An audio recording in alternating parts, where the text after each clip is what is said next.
उत्तर भारत के कई राज्य इस वक्त तप रहे हैं, पारा 50 से ऊपर चला गया है और दिल्ली एनसीआर की स्थिति भी कमोबेश यही है। यहाँ भी पारा 50 के ऊपर चला गया है, जिसकी वजह से लोगों की परेशानी बढ़ गई है। हीट स्ट्रोक की वजह से कई लोगों की मौत भी हुई और ऐसे में जिस तरीके से खतरा बढ़ा है, अस्पतालों ने भी तैयारी शुरू कर दी है। इस वक्त हम आरएमएल अस्पताल में हैं और सीधी तस्वीर हम आपको दिखा रहे हैं कि यहाँ पर हीट स्ट्रोक रूम तैयार किया गया है।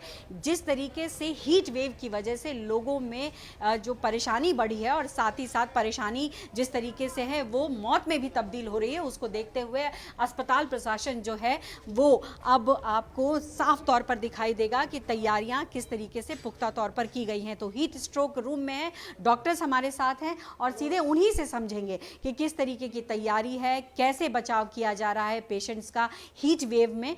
टब दिखाई दे रहा है, पीछे बेड्स दिखाई दे रहे हैं, नर्सेज यहाँ पर मौजूद हैं और अभी इमरजेंसी में एक पेशेंट भी आए हैं जिनकी हालत काफ़ी गंभीर है। हीट स्ट्रोक की वजह से वो बेहोश हो गए, उनको तत्काल प्रभाव से आरएमएल अस्पताल लाया गया।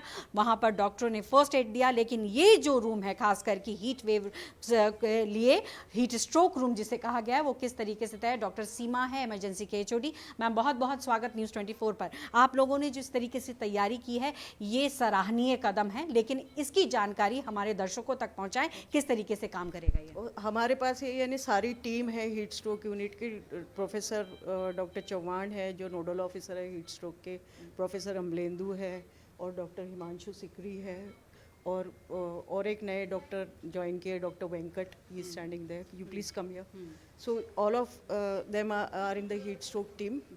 So whenever any patient comes with the exposure of heat stroke, within 5 minutes तुम्हें उसको असेस करके बताना है कि ये हीट स्ट्रोक है या कोई और वजह से पेशेंट को बुखार से पेशेंट तप रहा है। जैसे कोविड के पेशेंट होते हैं, मलेरिया के पेशेंट होते हैं, हेड इंजरी के पेशेंट होते हैं, न्यूरोलॉजी के पेशेंट्स होते हैं, स्ट्रोक के, वो भी बुखार के साथ आ सकते हैं। पिछली बारी 3 ऐसे पेशेंट्स आए थे, यूरीमिया का, रोड ट्रैफिक एक्सीडेंट का और एक लिवर फेलियर का, वो भी 108 105 टाइप के बुखार में आए हुए थे। लेकिन डॉक्टर सीमा यहाँ समझना चाहूँगी, चूँकि यहाँ पर बाथ टब है, ये किस तरीके से काम कर रहा है हीट स्ट्रोक पेशेंट ये पे? डॉक्टर हिमांशु हमारे नोडल ऑफिसर है, इन्होंने ये बाथ टब यानी स्पेशली अरेंज किए हुए 6 फुट का भी पेशेंट इसमें आ सकता है। अगर वो हीट से एक्सपोज है और हमें कंफर्म हो गया है कि उसको कोई और बीमारी नहीं है और वो कॉन्शियसली आया हुआ है, कॉन्शियस पेशेंट है जिसको वेंटिलेटर की रिक्वायरमेंट नहीं है, तो हम उसको टब में डाल सकते हैं। तो ये 2 मिनट में टब भर जाता है।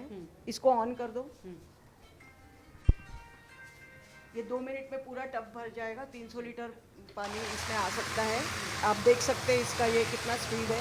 और साथ में ये बर्फ़ डालते रहो इसमें। ये आइस है, ये 50 किलो की क्षमता है इसमें और पूरे दिन में 250 किलो आइस बनाता है ये। तो ये बर्फ़ इसमें ऐड करते हैं, इसका टेम्परेचर 0 to 5 डिग्री होना चाहिए। इसमें पेशेंट को लिटाते हैं और उसका हम आपको शेयर कर सकते हैं लाइव, जो ऑलरेडी पेशेंट इसमें डाल चुके हैं वो किस तरीके से डालते हैं, क्योंकि 2 लोगों को उसको पकड़ के रखना होता है ताकि वो डूबे ना पानी के अंदर, नहीं तो ड्राउनिंग हो जाएगी। और सबसे बड़ी जो कारण है, चूँकि हीट वेव ज़्यादा, हीट स्ट्रोक होता है, बॉडी टेम्परेचर बहुत ज़्यादा होता है, तो ऐसे में ये जो पानी है या बर्फ़ है उसका काम क्या होता है डॉक्टर? टेम्परेचर के कम करना या वाइटल पैरामीटर्स को नॉर्मल करना? टेम्परेचर कम होने के साथ साथ वाइटल पैरामीटर्स नॉर्मलाइज हो जाते हैं।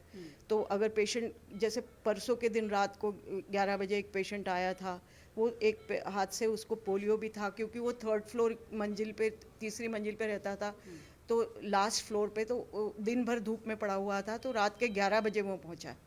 तो उसका बहुत हाई ग्रेड टेम्परेचर था। जैसे ही उसके कपड़े उतार के उसको इसमें इमर्स किया कोल्ड इमर्शन टेक्निक से, उसका सारा बुखार उतर गया और वो इनिशियली हल्का सा बेहोश था, वो फुल्ली कॉन्शियस हो गया और प्रॉपरली डिस्चार्ज होके गया यहाँ से। कितने पेशेंट्स की संख्या बढ़ी है डॉक्टर बीते हफ्तों में या हम कहें 15 दिनों में? पिछले 2-4 दिनों में ज़्यादा पेशेंट्स आ रहे हैं, वो भी क्रिटिकल आ रहे हैं पेशेंट्स। तो हमारा एज अ इमरजेंसी एक्सपर्ट्स हमारा काम ये होता है कि हम क्रिटिकल पेशेंट्स को, जो रेड कैटेगरी के पेशेंट्स हैं, उनको मैनेज करें। और जो पेशेंट्स में 80% मोर्टेलिटी होती है, अगर हमने उनको टाइमली मैनेज नहीं किया और अगर टाइमली उनको मैनेज किया, उनका टेम्परेचर कंट्रोल में लाया, तो mortality can be reduce to 10%।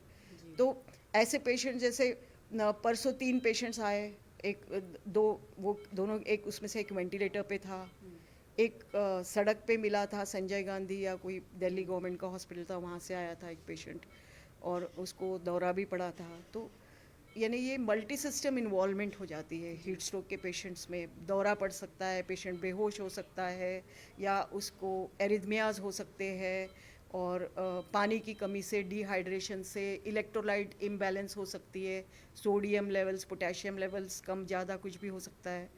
जैसे एक पेशेंट को हाइपरकैलेमिया था, एक पेशेंट का ग्लूकोज कम हो गया था।